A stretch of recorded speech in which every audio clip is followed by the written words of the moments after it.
What is up, guys? Welcome to the channel. My name is Matt, and in today's video I'm going to show you how to catch crawfish just like this one.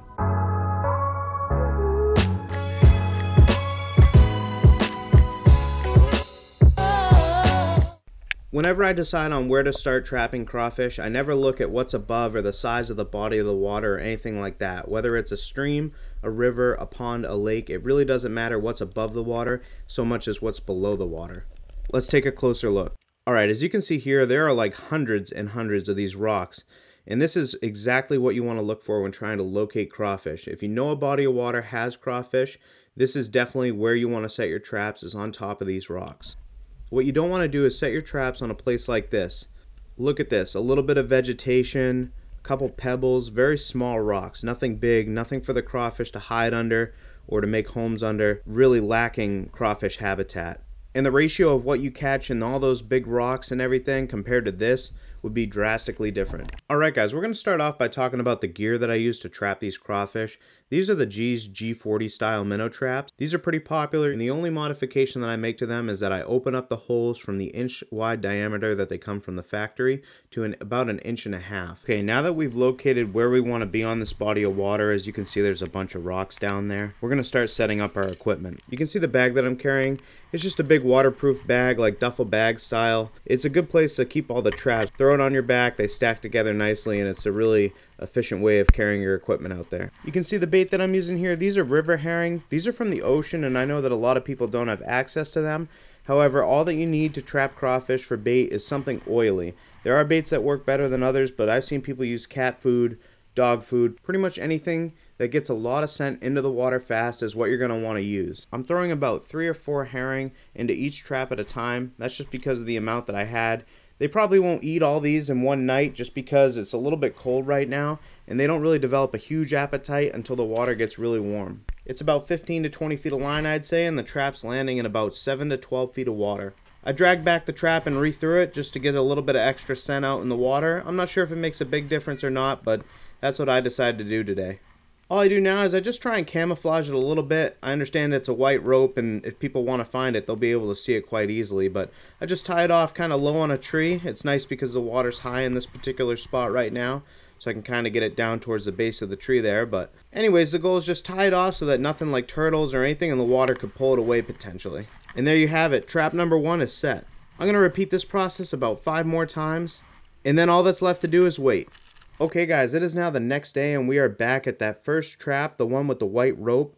All that I'm doing here is just rinsing out the 5-gallon bucket that I brought. So as I said before, we did set 6 traps there, and I saved you the process just because it is repetitive. It's the same thing over and over again. However, what we don't know is how many crawfish we're going to get out of each trap when we go and pull them, and that's why I'm going to show you each one, just to show you the amount of crawfish that came into each trap. It's kind of cool to compare and everything like that. I'm going to guess at this location, but some days traps do perform better than others. It looks to me like we got about 20 to 30 out of this first trap.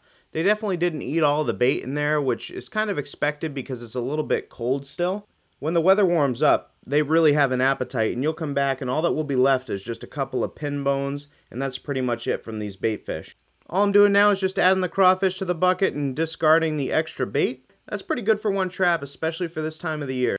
As you can tell, they didn't eat all of the bait, but you can see what they do to the bait, and they pretty much strip it right down to the bones. It's actually pretty incredible what these crawfish can do overnight. I'm just pulling in the next trap here, guys. This is actually a homemade trap. There's nothing too special about it, though. It's just a cylinder with 2 hole entrances, pretty much just like the G's. As you can see here in this trap, we got about 15 to 20 crawfish out of it. That's not great, but every little bit helps. Here we are pulling trap number 3. I hope you guys can appreciate my camouflaging there. This trap did fairly well. I'd guess like another 15 to 20. These crawfish are super spunky coming out of that water. With this next trap, it was actually quite a bummer. It was really light while I was pulling it in, and I realized that half the trap was lost into the water, and I'm not sure if the clip came undone or a turtle maybe got to it. But it does happen sometimes, so it's not a big deal. I'll just pick up another one when I'm at the store next time. You can see this next trap here also did pretty well. I'd guess like maybe 20 to 30 of them. They crawl really fast to get out of the trap. I'm not sure exactly why they're so spunky coming out of this water today, but they're on a mission. Just dumping them into the bucket there. I'll pull the unused bait out here after.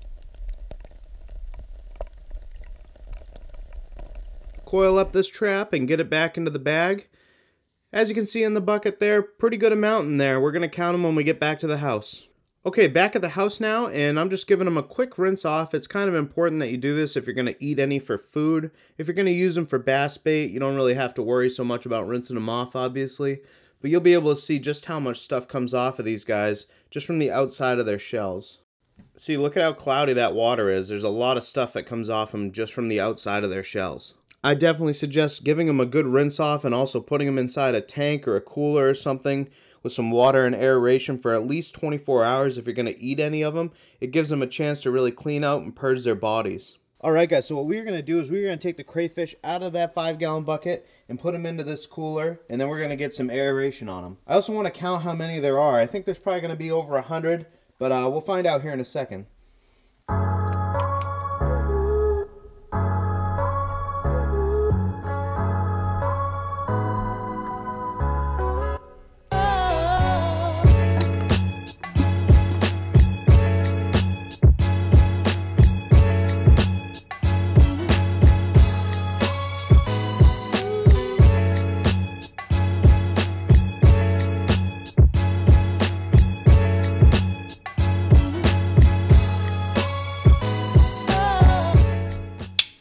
I counted 191, and I could have got it a little bit off, but I'm pretty sure that I was pretty accurate with my counting, and that's only in one night, and it's still early in the season too. We would have done a lot better if we would have had some warmer weather lately. You can see there's a couple dead down there. At least they look dead. I'll check to see if they're alive or dead. I'll probably just throw them out if they are dead because I really don't have a use for them. It's part of the process. You know, you lose a few. It's no different than trapping shiners or something like that. They definitely got some nice colors on them though. Those are good looking crayfish, and they're also nice and clean. I only noticed a few that had some mud on them. So I had to include this in the video, guys. This is what these crayfish have cleaned off of their bodies and out of their bodies in just 24 hours. There is a ton of stuff that came off of them. That's why it's so important that if you're going to eat these things, you have to give them the chance to clean themselves and clean out their bodies in a tank or a cooler with some aeration and clean water. Otherwise, you're going to be eating all of that. The nice thing is, if you're just using them for bass bait or for fishing bait, you can use them right away straight out of the pond. That water is now clean again. I'm going to give them like one more day. I'm going to eat the big ones and use the small ones for bait. If you're actually curious if the crawfish that we trapped today could escape the traps that we use, please feel free to click the video right here. I hope that you guys enjoyed this video. If you did, please hit the subscribe button and also hit the like button on this video. I'll see you guys in the next one.